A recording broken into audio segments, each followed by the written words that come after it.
kahong-kahong smuggled cigarettes na ibinahon po sa lupa, nahukay ng BOC at ng PNP sa bayan ng Parang, Maguindanao del Norte. Narito ang balita ni Jomar Abdul.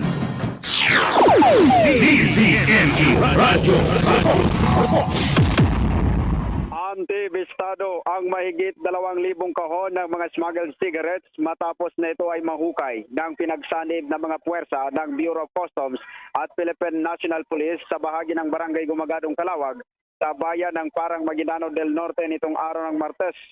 Ayon sa ulat, natunton ng mga otoridad ang isang lihim na imbakan ng mga kontrabandong sigarilyo na sadyang ibinaon sa lupa upang makaiwas sa inspeksyon at operasyon ng pamahalaan. Umabot sa mahigit isang araw ang ginawang excavation at retrieval operation sa nasabing lugar dahil sa dami pa ng nahuhukay na kahon ng smuggled cigarettes na nagkakahalaga ng milyong piso. Mahigpit namang binabantayan kaante ngayon ng mga otoridad ang nasabing lugar.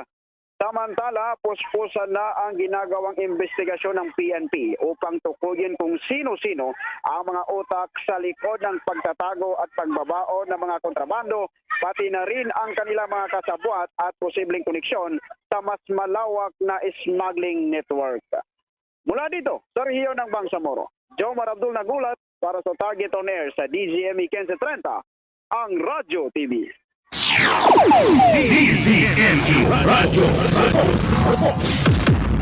Maraming salamat kay Jomar Abdul. Live po dyan sa BARM.